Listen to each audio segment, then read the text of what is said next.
When you speak to groups for a living like I do, you're bound to get asked some of the same questions. People ask me about everything from my personal life to how to handle specific sales situations. And honestly, the Q&A section after one of my talks is usually my favorite part. So I thought we'd break the usual structure of the show today to answer 10 of the most common questions I get about my philosophy and approach to sales. And some of my answers might surprise you. Today on Don't Just Sell. Most sales podcasts give you more tactics. This one proves you don't need them. I'm Rebecca Kilday, and this is Don't Just Sell, the podcast where your sales career gets easier when you quit selling like you've been trained and start selling like yourself.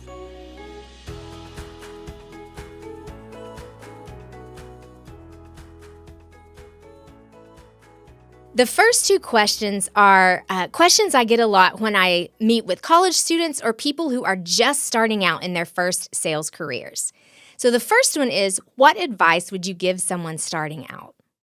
And I've thought about this answer a lot, and sometimes I've given different responses, but I keep coming back to the best advice I would give is just to keep going.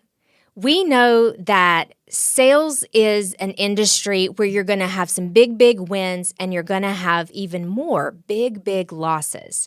And the people who stick with it throughout the ups and downs of the career are the ones who finally reach a pretty reliable level of success. So if you're ever feeling like you're in a rut or maybe you're in a slump, just keep going. You've heard me say before that usually the people who win are the ones who lasted the longest.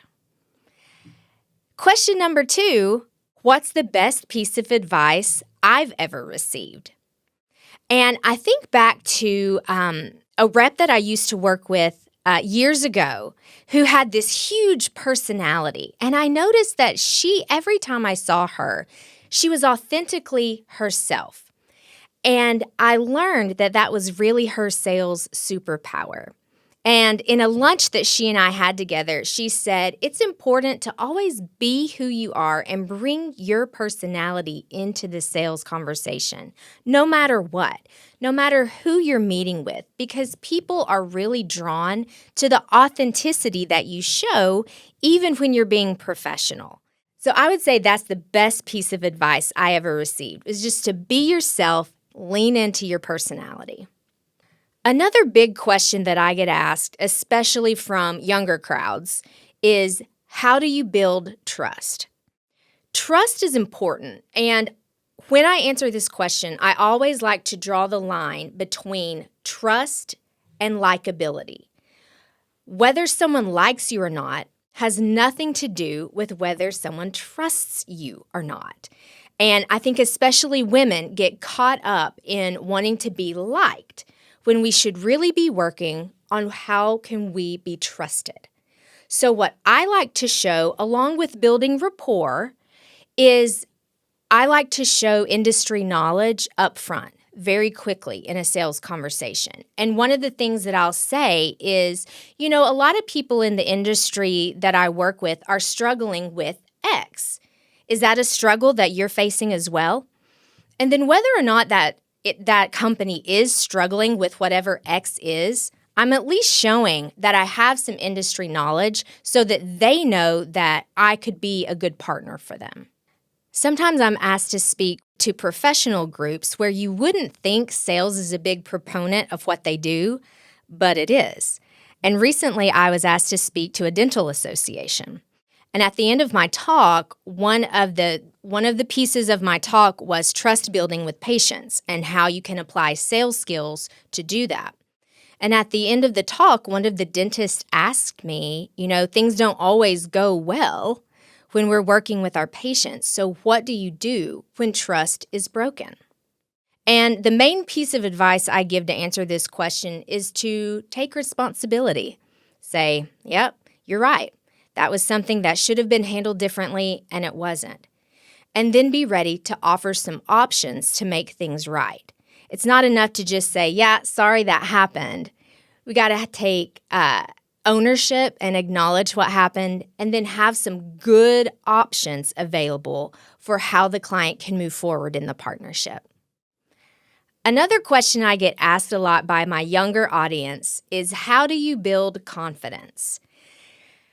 I think this is, and the answer to this is tough, because the only way that I have built my confidence is to practice.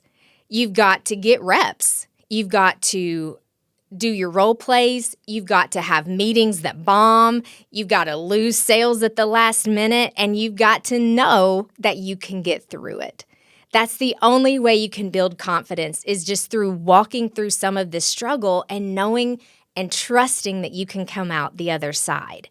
So the good news is that when you do face those tough challenges and hard conversations and sales that fell through, you know that is a confidence-building experience that's going to serve you well in the long run.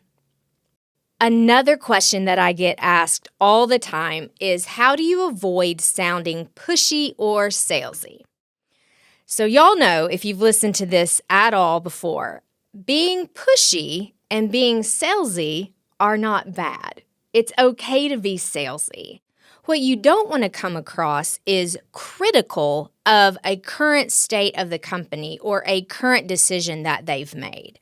The best way to not come across as salesy or pushy is to tell a customer success story. You don't want to focus so much on a struggle that your client may be having. You want to tell a success story that a customer who is using your product and using your service is having. So then you're creating a vision of success that your client wants to participate in. Another question I get asked is, how do I handle objections in the sales process? And you got to be ready. You've got to know that people aren't just going to say yes to you just because you're making a great presentation. So I teach this structure called Feel, Felt, Found. And I've been teaching it for years. I even got kind of bored of teaching it, so I looked for other structures and ways to talk about objections that might be better. And frankly, I can't find anything that works better than Feel, Felt, Found. So it goes like this. You acknowledge the way the client feels in their objection, and you say, I understand how you feel. And then you let them know they're not alone. You say, other people in your situation have felt the same thing. And then you pivot with a but, and you say, what we found is, and then you give them a vision of success for the future. So if I'm selling orange juice and someone is concerned about the price, the Feel, Felt, Found sentence sounds like this. I understand how you feel about the price of orange juice. Other people who have bought this orange juice have felt the same way as you. But what we found was, because of the amount of vitamin C, or because of the fact that there's no pulp in our orange juice, the price was really worth it in the end to our clients. Feel, Felt, Found will never let you down. Another question that I get asked a lot is, why do you qualify prospects? And this comes from sales reps who are having to do a lot of cold calling and who are having to cast a wide net to find good, relevant prospects.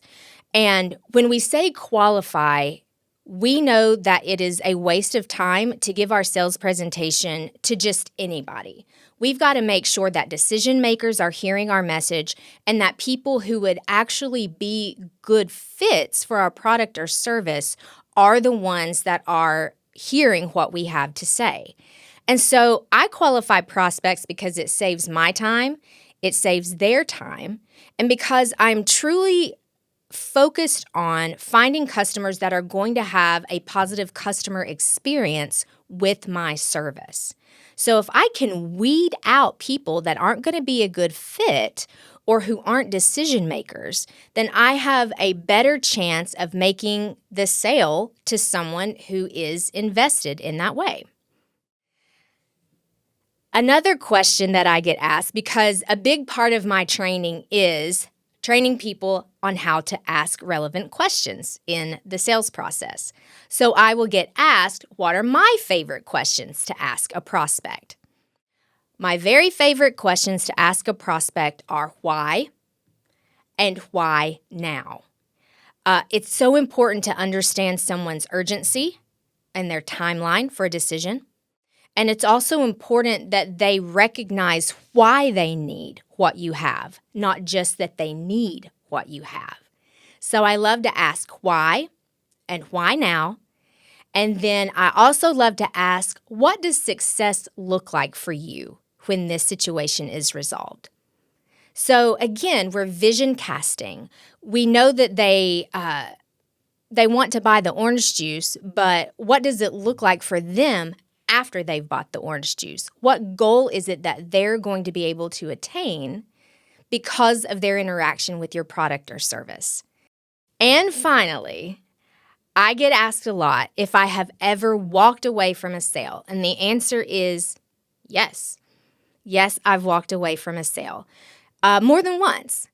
And I do it because I knew, because of the questions and the way that the sales conversation went, that even though these clients wanted to work together, they were not going to benefit from the service the way that they should. And there is nothing more draining than a bad fit client. There's just not. So sometimes you have to know when to walk away. And that's hard. It takes experience and it takes a lot of confidence, but I do not regret walking away from bad fit clients, and really, you shouldn't either. I hope this departure from our normal format was fun and that you got some answers to some of your questions you've been thinking about. If you could use some more answers and direction along your sales journey, check out the link in the show notes for more information about my one-to-one sales coaching program that I call Sell Inspired Academy. When you seek out answers to your questions instead of trying to figure everything out by yourself, you're becoming more than someone who just sells. You're becoming a professional who sells inspired.